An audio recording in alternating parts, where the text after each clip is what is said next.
Hey hello guys, எல்லாருக்குமே வணக்கம். இன்னைக்கு ரொம்ப ஸ்பெஷலான ஒரு படத்தை தாங்க பார்க்க போறோம். இவங்களுடைய பேரு தன்வி. இவங்க ரொம்ப ஸ்பெஷலான ஒரு பொண்ணுங்க. யாருக்கிட்டையும் இல்லாத மெமரி பவர் இவங்க கிட்ட இருக்கு. பட் மாதிரி என்ன சொன்னாலும் அவங்க செஞ்சிருவாங்க. அப்படி அவங்களோட வாழ்க்கைய பார்த்து அவங்க குடும்பத்துல இருக்கிறவங்க கூட ஏத்துக்க முடியாத ஒரு சூழ்நிலை அங்க உருவாகுது. அதுக்கு மத்தியில அவங்க எப்படி வாழ்றாங்க, அப்படி அவங்க வாழ்ற வித்தியாசமான வாழ்க்கை என்ன அப்படின்ற எல்லாத்தையும் தான் இந்த கதையில ரொம்ப ஜாலியாவே பார்க்க போறோம். எல்லாருக்குமே வணக்கம். இன்னைக்கு நம்ம தன்வி தி கிரேட் அப்படின்ற ஹிந்தி படத்துடைய ஸ்டோரி ரிவ்யூ தாங்க பார்க்க போறோம். இப்ப இந்த படம் OTTல ஹிந்தியில மட்டும்தான் அவைலபிளா இருக்கு. வாய்ப்பு இருந்தா பாருங்க. வீடியோக்குள்ள வரதுக்கு முன்னாடி ஒரு சின்ன லைக் போட்டுக்கோங்க. பை தி வே நான் கவின், நீங்க பாக்குறது நம்மளோட பிலிம் பை. படத்துடைய ஆரம்பத்திலேயே ஸ்ரீனிவாசன் சமர் அப்படின்ற மாதிரி ரெண்டு நபர்கள் காஷ்மீர்ல இருக்கிற ஒரு ஆர்மி கேம்ப் வழியா ஒரு வண்டிலையும் போயிட்டு இருக்காங்க. ரெண்டு பேருமே ஆர்மி ஆபீசருங்க. அதுல சமர் அப்படின்ற ஒருத்தரும் தன்னோட மனைவி கிட்ட போன்ல பேசிட்டு இருக்காங்க. அந்த சமருக்கு உலகமே அவரோட பொண்ணு தன்வி தாங்க. தன்வி பாப்பா, அப்பா சீக்கிரமா வந்துருவேன், வந்ததும் ஜாலியா விளையாடலான்ற மாதிரி சொல்லிக்கிட்டு இருக்க. அதெல்லாம் எனக்கு முக்கியம் இல்லப்பா. நீங்க அந்த பனா ஹில்ஸுக்கு போனீங்களா? ஏன்னா அங்க யாராலையுமே நுழையவும் முடியாது, மலை மேல ஏறவும் முடியாது. அப்படிப்பட்ட அந்த மலையில ஏறி நீங்க நேஷனல் பிளாகை ஏத்துவீங்களா மாட்டீங்களான்ற மாதிரி கேட்க, கண்டிப்பா அதான அப்பாவுடைய கனவு, ஏத்தியே அவன்ற மாதிரியும் அவர் போனை வைக்கிறாரு. இப்ப பக்கத்துல இருக்கிற சீனிவாசன் கிட்டையும் தான் மகளுடைய போட்டோவை காமிச்சு, இவதான் என்னுடைய உலகமே, அவளுடைய பேரு தன்வி அப்படின்ற மாதிரி ரொம்ப பெருமையா பேசிக்கிட்டு இருக்க. அப்ப இவங்க போற வழியில ஒரு வெடிகுண்டு வெடிக்குதுங்க. அதுல இவங்க வண்டியும் விபத்துல சிக்குது. இதுல ரொம்ப பரிதாபமா நம்ம தன்வியுடைய அப்பா அந்த சம்பவ இடத்துலயே போய் சேர்றாரு. இப்ப கதை ஒரு 20 வருஷத்துக்கு அப்புறம் காமிக்கிறாங்க. நம்ம தன்வி இப்ப வளர்ந்துட்டாங்க. நம்ம தன்வி ரொம்ப ஒரு ஸ்பெஷலான பொண்ணுங்க. ஏன்னா அவங்க ஒரு ஸ்பெஷல் சைல்டு. முன்ன சொன்ன மாதிரி அவங்களுக்கு நிறைய மெமரி பவர் இருக்கும். அவங்க வாழ்க்கையில எதை பண்ணனாலும் இதை நான் பண்ணலாமா அப்படின்றத தான் அம்மா கிட்டயோ இல்ல தான் குரு கிட்டயோ கேட்டதுதான் பண்ணுவாங்க. சின்ன சின்ன விஷயத்துக்கெல்லாம் பயப்படுவாங்க. அப்படி 20 வயசுலயும் ஒரு குழந்தை மாதிரி தான் அவங்க வாழ்ந்துகிட்டு இருக்காங்க. சரி, இப்ப எங்க தன்வி கிளம்பிக்கிட்டு இருக்காங்க அப்படின்னு கேக்குறீங்களா? நம்ம தன்வியுடைய அம்மா அமெரிக்கால ஒரு ப்ராஜெக்ட் பண்ண போறதுனால தன்விய பாத்துக்க முடியாத ஒரு சூழ்நிலை. அதனால மும்பைல இருந்து காஷ்மீர்ல இருக்கிற தன்னுடைய தாத்தா வீட்டுக்கு தான் நம்ம தன்விய கிளப்பிக்கிட்டு இருக்காங்க. தன்வி அம்மாவை பிரிஞ்சு இருக்கணுமே, இது வரைக்கும் சின்ன வயசுல இருந்து ஒரு நாள் கூட பிரிஞ்சது இல்லையேன்ற மாதிரி ஒரு வருத்தம் இருந்தாலும், நீ யாருடைய பொண்ணு? சமருடைய பொண்ணு, அதை மனசுல வச்சுக்கோ, உன்னால தனியா இருக்க முடியும் அப்படின்ற மாதிரி அவங்க அம்மாவும் சொல்லிட்டு இப்ப அங்க இருந்து அப்படியே காஷ்மீரை நோக்கி கிளம்ப கற்பனா அதே காஷ்மீர்ல இருக்கிற நம்ம தன்வியுடைய தாத்தாவை காமிக்கிறாங்க. இவரோட பேரு ரெய்னா. இவரும் ஒரு மிலிட்டரி மேன் தாங்க. இப்ப ரிட்டையர் ஆயிருப்பாரு. தன்வியுடைய அப்பா இருக்காரு பாத்தீங்களா, அவரு இந்த தாத்தாவோட பையன் தான். அவரு போன சோகத்துல ரொம்ப வருஷமா தனிமையில தான் வாழ்ந்துகிட்டு இருப்பாரு. தான் பேத்தி தான் மருமகளை கூட அவர் பார்த்திருக்க மாட்டாரு.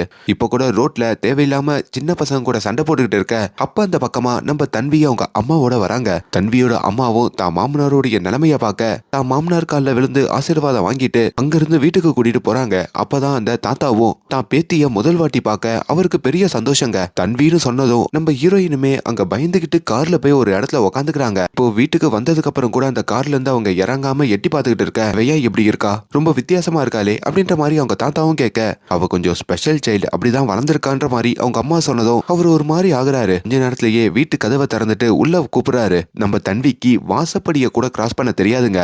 கதவு கிட்ட நின்னுட்டு நான் உள்ள வரலாமான்னு கேட்டுட்டு உள்ள வான்னு சொன்னதுக்கு அப்புறம் தான் அவங்க ஜம்ப் பண்ணி உள்ள வருவாங்க. தன்னுடைய தாத்தாவை தாத்தான்னு கூப்பிட மாட்டாங்க, காலனர் ரெய்னா அப்படின்ற மாதிரி தான் கூப்பிடுவாங்க. ஏன்னா சின்ன வயசுல இருந்து தன்னை பார்க்க வராதனால தான் தாத்தா மேல அவங்களுக்கு கோவங்க. சோ இப்படி எதிரும் புரிதா இருக்கிற அந்த தாத்தாவோட தான் நம்ம தன்வி இதுக்கப்புறம் தங்க போறாங்க. வேற வீட்டுக்கு வந்ததும் நம்ம தன்வியுடைய அப்பா இருக்காரு பாத்தீங்களா, அவருடைய ரூம்ல நம்ம தன்வியை தங்கறதுக்காக லக்கேஜை கொடுத்து அங்க இவங்க ரெண்டு பேரும் அனுப்ப. ஆனா அந்த ரூமுக்குள்ள நுழைஞ்சதும் அவங்க ரொம்ப பயப்படுறாங்க. இந்த ரூம் பீஸ்ஃபுல்லாவே இல்ல, இங்க எதுவுமே நல்லா இல்ல, ஒரு விண்டோ கூட இல்ல, என்னால இங்க நிம்மதியா இருக்க முடியாது அப்படின்ற மாதிரி வெளியே வந்து அழுகுறாங்க.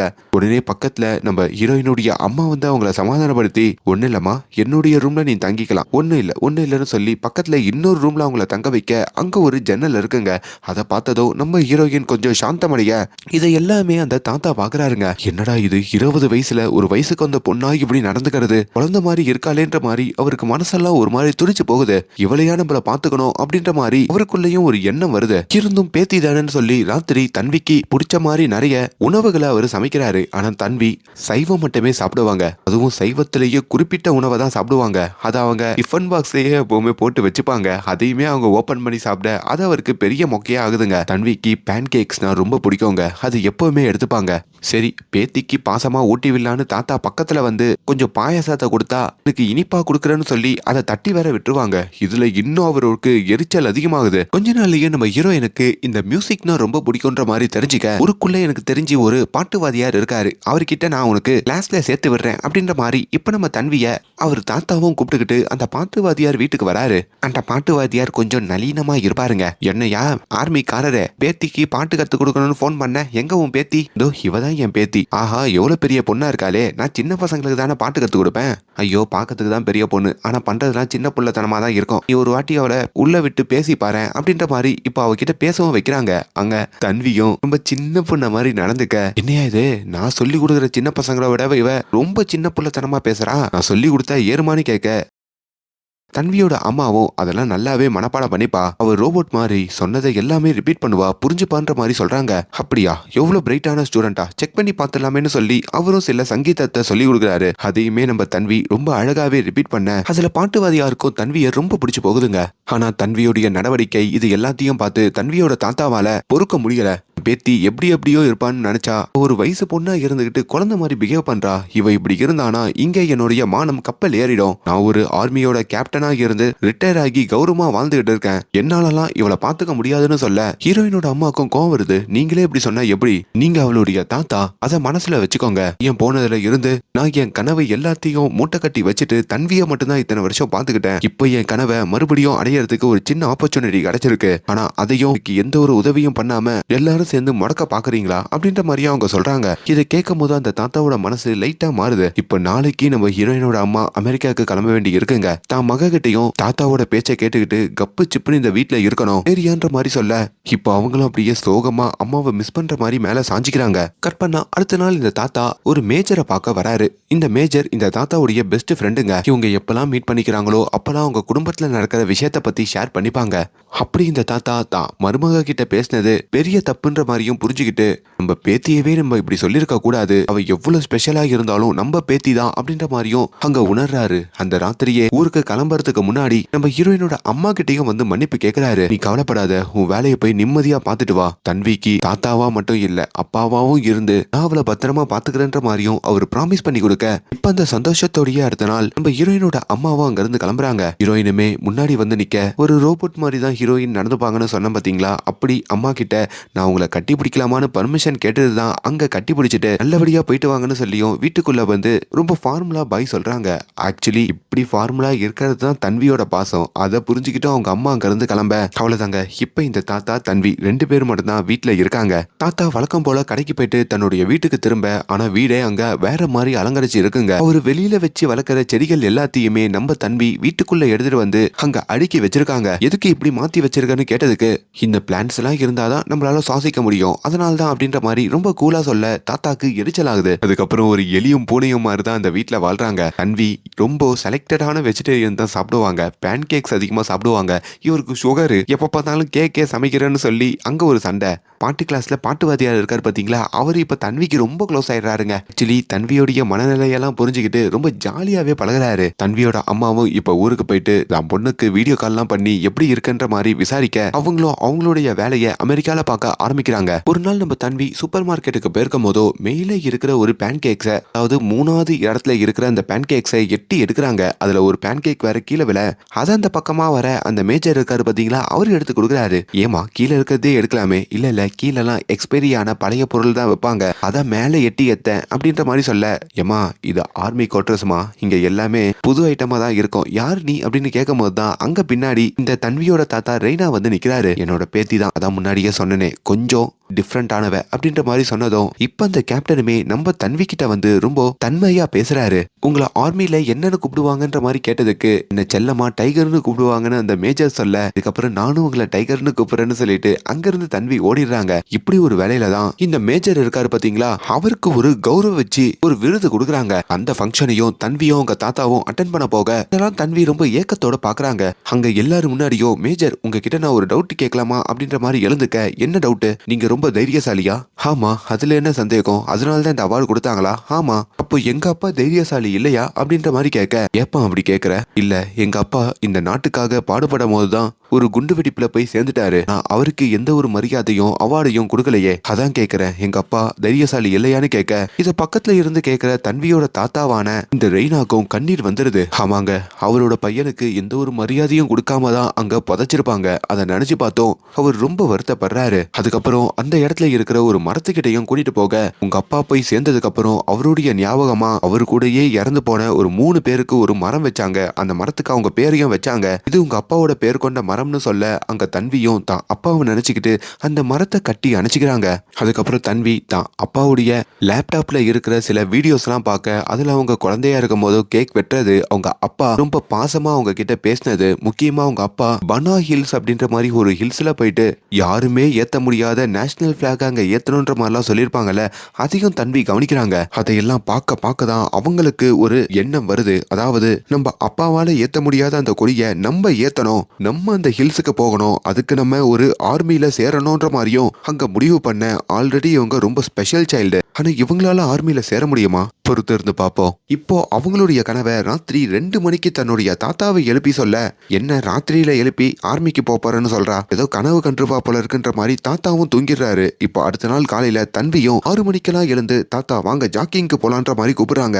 என்னால வாக்கிங் தான் போக முடியும், ஜாக்கிங்லாம் போக முடியாது. என்னாச்சு உனக்கு? இல்ல தாத்தா, நான் ஆர்மியில சேர போறேன், நானும் அப்பா மாதிரி ஆக போறேன் அப்படின்ற மாதிரி சொல்ல, என்ன பைத்தியமா உனக்கு? ராத்திரி சும்மா சொல்றேன்னு பார்த்தா இப்போ உண்மையாலேயே வந்து நிக்கிறியா? அதெல்லாம் முடியாது. உன்னால இந்த வீட்டு வாசப்படியை கூட ஒழுங்கா தாண்ட முடியாது. முதல்ல இந்த வீட்டு வாசப்படிய பயம் இல்லாம எல்லாரும் மாதிரி யூசுவலா தாண்டி காமி. அதுக்கப்புறம் நீ ஆர்மிக்கு சேர்றத பத்தி யோசிக்கலான்ற மாதிரியும் தன்வி கிட்ட அவர் ஒரு டாஸ்க் கொடுக்குறாரு. இவங்களும் பிராக்டிஸ் பண்ணி அந்த வாசப்படிய நல்லபடியா தாண்ட, அப்படி அவங்க தாத்தா பேச்சை கேட்டு அந்த நாள் முழுக்க அவங்க தாண்டி அவங்களுக்கு கால் வலியே வந்து மயக்கம் போட்டு விழுந்துடுறாங்க. இப்போ ஒரு ஹாஸ்பிட்டல்ல இருக்கும் போதோ அங்க அந்த மேஜர் வந்து வேற பாக்குறாரு. என்ன தன்வி, இப்போ ஓகேவான்னு கேட்க, தன்வியும் ஓகேன்னு சொன்னதுக்கு அப்புறம் அவங்க தாத்தா பக்கத்துல வந்து, உனக்கு என்ன பைத்தியம் பிடிச்சிருக்கா? ஏன் இப்படி நடந்துக்கிற? உன்னால மிலிட்ரிக்கெல்லாம் போக முடியாது, நீ ரொம்ப டிஃப்ரெண்ட்னு சொல்ல. ஏன் டிஃப்ரெண்ட்னா போக கூடாதா? அம்மா என்கிட்ட சொல்லியிருக்காங்க, நான் எல்லார விடையும் டிஃப்ரெண்ட், நான் ரொம்ப யூனிக்ன்ட்டு. என்ன மாதிரி ஆளுங்க தான் மிலிட்ரிக்கு தேவைன்ற மாதிரியும் அங்க அவங்க விடாப்பிடியா இருக்காங்க. இதுக்கு மேல தாத்தாவை நம்பிக்கிட்டு இருந்தா வேலைக்கு ஆகாது. அங்க ஒரு மேஜர் இருக்காரு, அவர் ரிட்டையர் ஆனவருங்க. அவர் இந்த மாதிரி ஆர்மிக்கு போற நிறைய பேரை ட்ரெயின் பண்ணி நிறைய பேரை ஆர்மிக்கும் அனுப்பியிருக்காரு. ஸோ அவரை வந்து அவரோட கிளாஸ்ல நம்ம சேரலான்ற மாதிரியும் அவரை வந்து நம்ம ஹீரோயின் மீட் பண்றாங்க.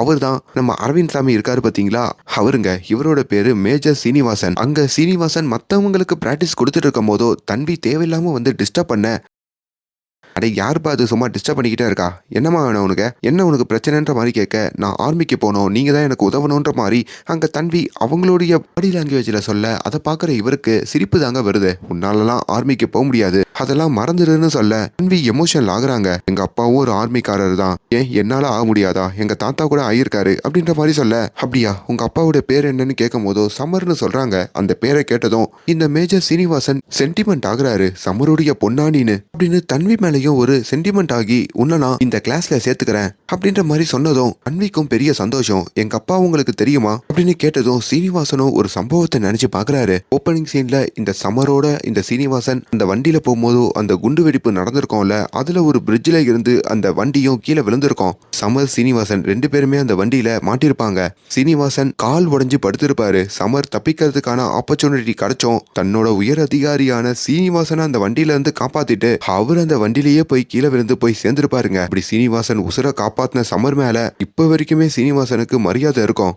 அப்படி சமருடைய பொண்ணை அவர் பார்த்ததும் இன்னும் எமோஷனல் ஆகுறாரு. இப்போ அவங்க பொண்ணு தன்வி கிட்டையும், உங்க அப்பா ஒரு தைரியசாலி, ரொம்ப பிரேவான ஆளு, நான் பார்த்ததுலயே அவன் தான் பிரேவானவன் அப்படின்ற மாதிரி சொன்னதும் தன்வியும் ரொம்ப எமோஷனல் ஆக, அவங்களுக்கு இன்னும் மனசுக்குள்ள தான் அப்பாவுடைய ஆசைகளை நிறைவேற்றணும்ன்ற ஒரு வெறி வருது. இப்போ ஆர்மி ட்ரைனிங்க்கு தேவையான துணிமணிகள் எல்லாம் நம்ம தன்வி அவங்க தாத்தாவோட வந்து வாங்க, தாத்தாவுமே ஷாக் ஆகுறாரு. நீ தான் ஆர்மிக்கு போக கூடாதுன்னு சொன்னதுக்கு அப்புறமும் உனக்கு யாரு ட்ரைனிங் சொல்லி கொடுக்கறது, நீ எங்க போய் சேர்றன்ற மாதிரியும் விசாரிக்க, அப்பதான் அந்த சீனிவாசன் சொல்லி கொடுக்குற விஷயம் எல்லாம் தன்வி தாத்தா கிட்ட சொன்னதும் அந்த தாத்தா பயங்கர கோவத்தோட சீனிவாசனுடைய வீட்டுக்கு வராரு. ஆல்ரெடி சீனிவாசனாலதான் தான் பையனே போய் சேர்ந்தான்ற ஒரு கோவத்துல அவர் இருப்பாருங்க. அவரும் இந்த சீனிவாசன் கிட்ட, உனக்கு எவ்வளவு தைரியம் இருந்தா என் பேத்தியையும் கெடுக்க பாப்ப, உன்னாலதான் என் பையனோட வாழ்க்கையே அழிஞ்சது, இப்போ என் பேத்தியையும் அழிச்சிடாதன்னு சொல்லிட்டோம். அங்கிருந்து கிளம்ப, அப்படி அங்கிருந்து கிளம்பும் போதோ அந்த சீனிவாசனுடைய வீட்டுல தான் பையனுடைய மெடல் ஒண்ணு இருக்கிறத அந்த தாத்தா கவனிக்கிறாரு. அதை கவனிச்சுட்டு அங்கிருந்து கிளம்புறாரு. இந்த விஷயத்த தன்வியோட அம்மா கிட்டையும் இந்த தாத்தா சொல்ல, தன்வி அம்மா நல்ல விஷயம் தானே, ஆர்மிக்கு போகணும்னு நினைக்கிறா, அவளை தடுக்காதீங்க, அவளுக்கு பிடிச்சத அவ பண்ணியே ஆவா, யார் சொன்னாலும் கேட்க மாட்டா, நீங்க என்ன பண்றீங்க, நாளைக்கு அவளை கொண்டு கொண்டு போயிட்டு அந்த கேம்ப்ல விட்டு வரீங்க அவ்வளவுதான் அப்படின்ற மாதிரி போனை வைக்க இப்ப இந்த தாத்தா விருப்பமே இல்லாம தான் தன்வியை கொண்டு வந்து அந்த கேம்ப்ல விடுறாரு. இங்க பாரு தன்வி, சாயங்காலம் வரைக்கும் இங்க தான் வெயிட் பண்ணுவேன், பத்திரமா போயிட்டு வரணும், ஓகேவா? கொஞ்சம் கஷ்டமா இருந்தாலும் வீட்டுக்கு வந்துரு, சரியான்னு சொல்லியும் அந்த யூனிஃபார்மை கொடுக்க இப்ப தாத்தாவே யூனிஃபார்ம் வாங்கி கொடுத்ததை சந்தோஷப்பட்டு தன்வி வாங்கிக்கிட்டோம். இப்ப அந்த ட்ரைனிங்ல வந்தும் கலந்துக்கிறாங்க. ஆர்மி ட்ரைனிங் சாதாரண ட்ரைனிங் இல்லைங்க, பயங்கர கஷ்டமா இருக்கும். அதெல்லாம் தன்வி முதல்ல ஃபேஸ் பண்ண ரொம்ப பயப்படுறாங்க. அவ்வளவு மட்டும் வலிமை இல்லாம மனதளவுலையும் மூளை அளவுலையும் வலிமை தேவைன்ற மாதிரியும் அங்கே இந்த சீனிவாசன் தன்விக்கு சொல்லிக் கொடுக்க இன்னொரு பக்கம் தன்வியோட தாத்தா இருக்காரு பாத்தீங்களா, அவரு ஒரு நாள் அந்த மேஜர் இருக்காருல ஒரு ஃப்ரெண்டு, அவர் வீட்டுக்கு வராரு. மேஜருக்கு ஒரு பையன் இருப்பாங்க, அந்த பையன் வெளிநாட்டுல படிப்பான். இப்ப வீட்டுக்கு வந்திருக்கான் போல. என்னப்பா நீயும் உங்க அப்பா மாதிரி ஆர்மிக்கு வரலாம்ல, எதுக்கு இன்னும் வராம இருக்கன்னு கேட்டதுக்கு, ஆர்மிக்கெல்லாம் வரத்துக்கு எனக்கு விருப்பம் இல்ல, எனக்கு பிசினஸ் பண்றதுக்கு தான் விருப்பம். ஆர்மியில வந்தா என்ன காசு கிடைக்க போகுது, அதுவே பிசினஸ் பண்ணா நல்லா சம்பாதிக்கலாம்னு சொல்லியும் அவர் ரொம்ப கேஷுவலா சொல்றாரு. இதெல்லாம் கேட்கும் போதோ மற்ற பிள்ளைகளை காட்டியும் நம்மளோட பேத்தி ரொம்ப வித்தியாசமா இருந்தாலும் அவ இந்த நாட்டுக்காக உழைக்கணும், உசிரையே தியாகம் பண்ணணும்னு நினைக்கிறாள். அவளுடைய எண்ணம் ரொம்ப புனிதமானது அப்படின்ற மாதிரியும் புரிஞ்சுக்கிறாரு. அதுல இருந்து தான் பேத்திய முழு மனசோட சப்போர்ட் பண்ணுன்ற மாதிரியும் இந்த தாத்தா இறங்குறாரு. இங்க தன்விக்குமே இந்த சீனிவாசன் எப்படி ஒற்றுமையா சாதிக்கிறது, அதை எப்படி ட்ரைனிங்ல செயல்படுத்துறதுன்ற மாதிரி நிறைய விஷயங்களை கத்துக் கொடுக்க தன்வி நல்லா ட்ரெயின் ஆகுறாங்க. இப்படியெல்லாம் போயிட்டு இருக்கும் போது தான் ஒரு நாள் நம்ம தன்வியோடைய பாட்டுவாதியார் ஒரு மலை உச்சியில கார் வேகமா ஓட்டிட்டு வரும்போதோ கீழே விழுற மாதிரி போயிடுறாருங்க. காருக்குள்ள அவர் இருக்க சுத்தி இருக்கிறவங்க எல்லாம் வேடிக்கை பார்க்க தன்வியும் சம்பவ இடத்துல இருக்காங்க. அவரோட வாதியா சீனிவாசனும் சம்பவத்துல இருக்காரு. இந்த சம்பவத்தை பார்க்கும் போதோ சீனிவாசனுக்கு அவர் அந்த லாரிக்குள்ள மாட்டி இருக்கிறது தாங்க ஞாபகம் வருது. யாருமே உதவ போதாத சமயத்துல தன்வி உதவத்துக்கு ஓடுறாங்க. சீனிவாசனும்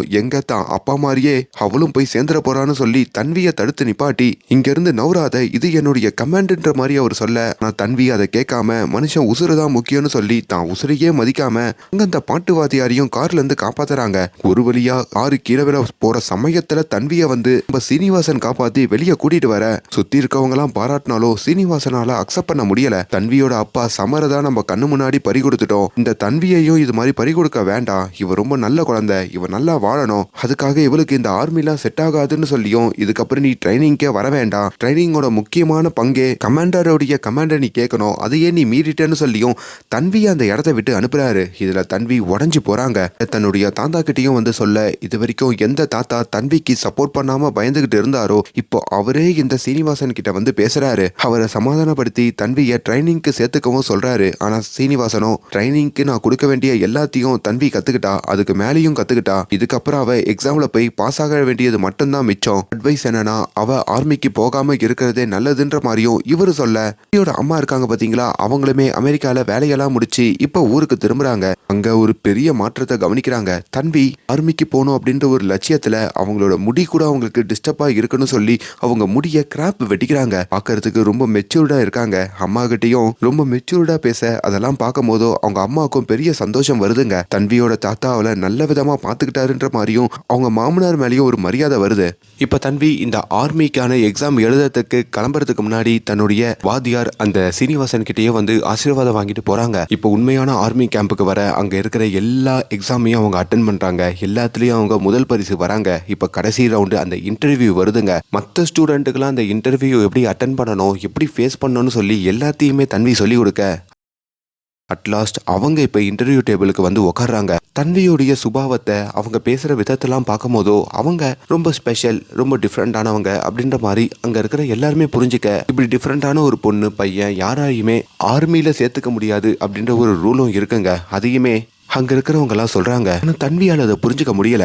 நான் ஆர்மிக்கு போகணும் அப்படின்ற ஒரு கட்டத்துல அவங்க பிரேக் ஆகி ஒரு மாதிரி கண்கலங்க செய்யறாங்க. நீ எதுக்குமா எவ்வளவு கஷ்டப்படுற, எதுக்கு நீ ஆர்மிக்கு போகணும்னு கேட்கும் போதோ அவங்க ஒரு ரீசன் சொல்றாங்க பாருங்க. அது ரொம்ப சில்லியாவும் விளையாட்டுத்தனமாவும் இருக்கிற மாதிரி அங்க இன்டர்வியூ எடுக்கிறவங்க உணர்றாங்க. அது என்ன ரீசன்னா, நம்ம தன்வியோடைய அப்பா பனா ஹில்ஸ் அப்படின்ற ஒரு இடத்துல போயிட்டு நேஷனல் பிளாக் ஏத்தணும்ன்ற மாதிரி முடிவு பண்ணிருப்பார்ல. ஆனா அவரால் ஏத்திருக்க முடியாது. அப்படி அப்பாவால செய்ய முடியாததை நான் செய்யணும்னு நினைக்கிறேன். அந்த பனா ஹில்ஸுக்கு எல்லாராலையும் போக முடியாது, ஆர்மியில இருக்கவங்க மட்டும் தான் போக முடியும், அதனால தான் நான் ஆர்மியில சேரணுன்ற மாதிரியும் தன்வி சொல்ல, இப்ப தன்வியோடைய தாத்தா வெளியே உட்காந்துருப்பாருங்க. அவரையுமே உள்ள கூப்பிட்டு, ஐயா நீங்க எங்களோட சீனியர், இவ சொல்ற ரீசனை பாருங்க, இதுக்காகலாம் யாருன்னா ஆர்மியில சேருவாங்களா, இது என்ன இது, இதெல்லாம் நீங்களே சொல்லி கொடுத்து வீட்லயே உட்கார வைக்க கூடாதா, அது இல்லாம ஒரு ஸ்பெஷல் பர்சனை எப்படி ஆர்மியில சேர்த்துப்பாங்கன்ற மாதிரி கேட்க இந்த தாத்தாக்கும் கோவம் வருது. இப்ப இருக்கிற இளைஞர்கள்லாம் ஆர்மியில சேரணும்னு ஒரு துடிப்போட எதுவுமே இல்லாம இருக்காங்க. ஆனா இவ ஆர்மியில சேரணும் அப்படின்னு சொல்லிதான் எவ்வளவு போராடினா ஆகணும்னா கஷ்டப்பட்டா, அவங்க அப்பா மாதிரி ஆகணும், அப்பாவாலையும் பண்ண முடியாத சில விஷயங்களை பண்ணணுன்ற மாதிரி நினைச்சா, பனா ஹில்ஸ்ன்றது சாதாரண இடம் இல்ல,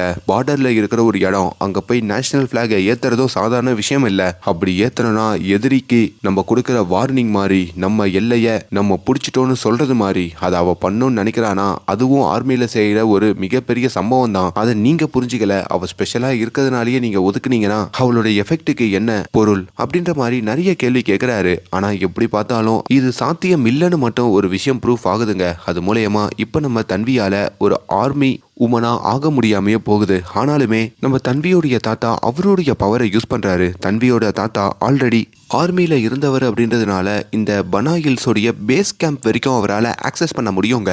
அப்படி அந்த இடத்துக்கும் நம்ம தன்வியையும் அவங்க அம்மாவையும் கூட்டிட்டு வந்து அங்க இருக்கிற ஒரு நேஷனல் பிளாகுக்கு தன்வியை சல்யூட் அடிக்க வைக்க, ஆனா என்னால பேஸ் கேம்ப் வரைக்கும் மட்டும் என் கனவை நிப்பாட்டிக்க கூடாது, என் அப்பாவாலேயே செய்ய முடியாத ஒரு விஷயத்த நான் செய்யணும் அப்படின்ற மாதிரி தன்வி ஆசைப்படுறாங்க. ஏமா என்னால எவ்வளவுதாமா பண்ண முடியும், மேல போனோம்னா அதுக்கு ஆர்மிக்காரராக தான் இருக்கணும், உன்னால ஆக முடியாது புரிஞ்சுக்கணும் சொல்ல.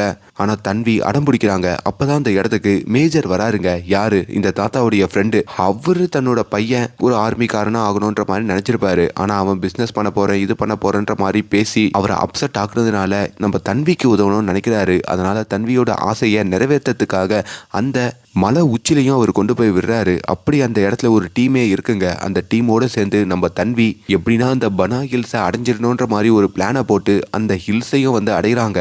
அப்படி இது வரைக்கும் யாராலையும் ஏற்ற முடியாத நேஷனல் ஃபிளாகை அந்த இடத்துல நட்டு அவங்க ஏற்றி அதுக்கு ஒரு சல்யூட் அடிக்கிறாங்க.